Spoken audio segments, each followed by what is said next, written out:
I just happened to, because I follow AJ, had him on the podcast, and I believe you had commented on one of his recent posts. And I'm not over here looking at the comments of everybody, but I just happened to be watching AJ's recent post, and it was about deadlifts. So I want to ask you this, and maybe you remember this. You might remember this. Yeah, you do, right? Because it was very recent. Mm-hmm. Do you think, because you're someone who deadlifts twice per week, man, like we're talking stiff leg on one day and then conventional on another day. One is for hamstrings and glutes day, and one is for back day. Okay. Yeah. Now, let me ask you this. If you were not deadlifting, do you feel like your physique would be the caliber it is right now? Like, do you honestly? No. Okay. Absolutely not. Absolutely not, dude. Elaborate, please, for the listeners, because I find that very interesting that you have that strong opinion of it. So let's talk about that. Yeah, just in terms of like, our body is a prediction machine, and whatever task we give it on a given day, it's going to want to optimize to do that task better tomorrow. That's just how we've evolved. We're very adaptable in that way. The deadlift recruits every freaking muscle from your neck down to your calves. And if you're pushing that with intensity, man, that is not only an efficient exercise, but like it is so difficult. It's cardiovascularly taxing. It takes every ounce of you, especially towards those last sets, to perform at your best ability. Like if I'm on a time crunch and I have to do a back day, I'm just deadlifting. Or if there's one exercise that I could do for the rest of my life, it would probably be like, especially into older age, probably a trap bar deadlift. Like that's literally what I would do. Like if I had to pick one, that's how highly I think of it. I just think for the posterior chain, for your erectors, for your lats, for your traps, for your glutes, your hamstrings, like it's such a great builder. So yeah, I do twice a week with the Romanian, the stiff leg deadlift, really focusing on that hamstring and glute engagement. I won't naturally go quite as heavy there just because we don't have the touch from the floor. You're holding the weight the whole time. But yeah, man, I think you can really tell the difference in a physique that doesn't prioritize deadlifts in these compounds like squats over those people who do. If you look at the top pros that I've interviewed, Ben Howard, AJ Morris, Mitch Jarvis, yourself, Doug, you guys are deadlifting heavy at least once per week and consistently. So, it's something definitely to consider. What do you have to say to those who say it's high risk? It's high risk. What do you have to say about that? The risk versus reward. Yeah, you've got to listen to your body. That being said,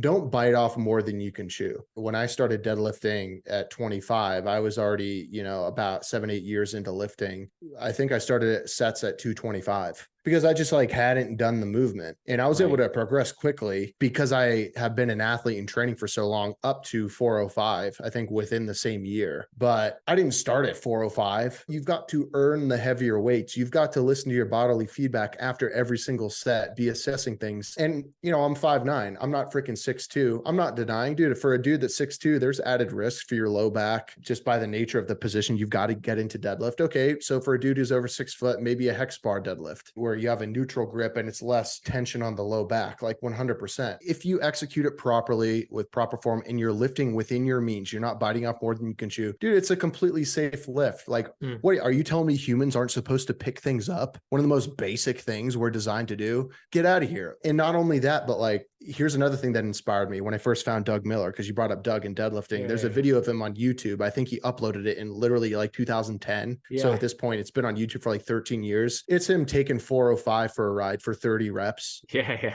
Classic. You show me a guy who can deadlift 405 for 30 reps, natural guy, he's going to have a world-class physique, period. And Doug's back is insane. Period. Dude. That's it. He put in the work, he put in the work to earn that. And that's one of the things that he was doing, maybe not regularly 30 reps for 405, but he was deadlifting. No, not right. But he was deadlifting regularly. And the fact that he was able to do it shows you that he was doing it regularly too. So that's what's interesting. I would go as far as to say, if you had to pigeonhole yourself and focus on one metric, like Brian, what do I need to do to get a world-class physique? I would say deadlift 405 for 30, or deadlift 405 for 20. That's interesting. And what's interesting is not the low rep deadlift. Like you look at a power lifter, they can deadlift a ton of load, right? But they're not necessarily looking like bodybuilders. There's something to the reps too, I think, that people 100%. Need to consider, right? So let me ask you this, the order of a deadlift. Have you experimented with doing it after pull-ups and rows and then deadlift? Because I saw saw a few vids where you did it like after your bent over rows or after your pull-ups versus I'm doing deadlifts first in the workout. Which have you found to be more suitable for you personally, and which have you felt like is maybe the better order for you personally, or does it depend on the day? Yeah. So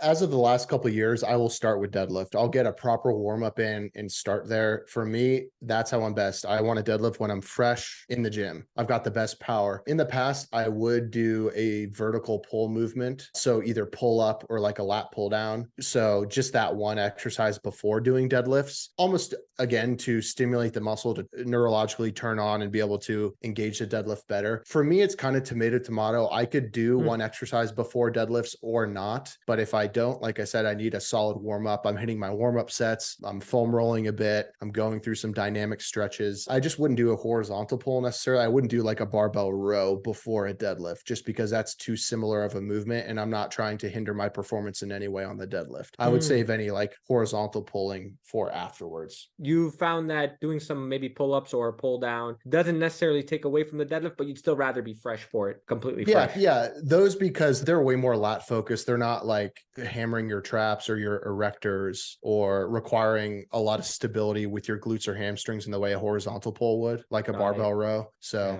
and as far as the sets, does it kind of change workout to workout, week to week, or do you traditionally do like for like your 3 working sets? Like you put this up on the gram, right? Are they straight sets? Are those 3 straight sets with the same load? Are you adding load progressively and then the reps are changing each set? How does that work for you? I like to warm up to my first set being the most intense set with the heaviest load. And I've done it in different ways in the past, but especially the last couple of years, I find that's how I've been responding best and progressing with strength is, on deadlift, for example, I like to stick in a rep range loosely, like an 8 to 12 rep range. That's where I've been recently. So I will start with my heaviest weight first. I warm up with 3 or 4 sets. I start set 1, my first working set with 5 plates. I will do that. I'll get in that 8 to 12 range and I will adjust from there based on how I'm feeling. Now, I know for me at 5 plates after that, I might be able to take that for a ride again on set 2, but I'm not trying to go to true failure right at the beginning. And especially with a compound lift, it's just too taxing and harder to recover from. So more often than not, my first set is the heaviest set and the most intense. And then I'm backing down 5 to 10% of the weight for set 2, and then maybe again for set 3. But it's an assessment after each set. It's a clean slate. I assess after each set, like, okay, knowing how that just felt and how I performed, for me to stay in this rep range for set 2 without going to true failure, what appropriate load do I need? And it's just an honest assessment with myself. Do I need 30 pounds less? Do I need 50 pounds less? So many factors go into that. How am I feeling? Am I feeling run down? Did I get good sleep? Did I get, a meal or 2 in before, or am I training fasted? I'm an intuitive trainer in that sense where I don't stick to like hard and fast rules, but like in general, each exercise, my first set, I'm pushing it hard. It's like the most intense one. And then I'm usually going down from there. That makes sense. And that's usually for every exercise, or is that just the deadlift as an example because you use the deadlift, but is that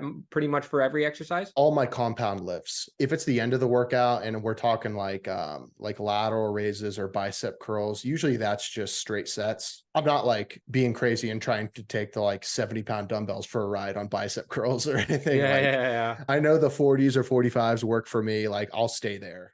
And how long do your sessions last at this point? I took a peek, of course, actually more than a peek. I was looking through your Instagram and I saw that you do like around, I want to say between like 21 to 24 working sets. I'm assuming those are challenging sets because you